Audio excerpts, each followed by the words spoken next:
Hi friends, అందరికీ good evening. Oh my God, నేనైతే ఇంటికి వచ్చి కూడా అర్ధగంట అవుతుంది. నెత్తి దొక్కున్నా, ఛాయ్ తాగినా. ఇంకా మా చిన్న బిడ్డ నేనే ఉండం.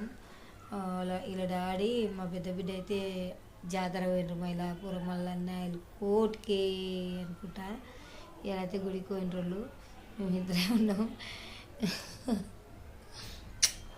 ఇంకేం చేస్తాం, మళ్ళీ రేపు ఈ టైం కూడా వస్తారో ఆ రోజులు ఎంత లేట్ అవుతుందో 10 అవుతుంది రేపు వచ్చే వరకు. ఆడ దేవుడు దిగంగానే 12 గంటలకు దేవుడు దిగుతాడు. దిగంగానే వెళ్తేనేమో 7-8 గంటల వరకు వస్తారు. కానీ కొంచెం లేట్ ఇట్లా అయితే జాతర ఇట్లా చేసుకోవాలి అని అది అక్కడికి తిరిగితే ఇంకా లేట్ అవుతుంది. రేపు అయితే వస్తారు. మా పెద్ద బిడ్డ అయితే రోజు లేదు. ఇల్లు చిన్నగా కొడుతుంది. అదేంటంటే ఉర్లుకుంటారు వేసుకుంటుంటుంది కాబట్టి కొంచెం గలగల ఉంటుంది ఇంట్లో. అది ఇదేం మూసిన కూడా మింగే దానిలాగా ఉంటుంది గమ్మగా. లైక్ చేయండి, షేర్ చేయండి, సపోర్ట్ చేయండి ఫ్రెండ్స్ ప్లీజ్. అన్న ఉంది కదా మమ్మీ, టమాటా రైస్ చేసి పెట్టు, తిందాం.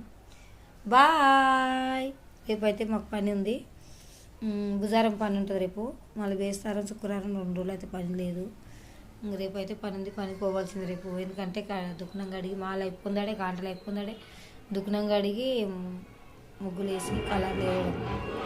Bye friends. పైన లొల్లి పెట్టింది పటాంగుల కాడ.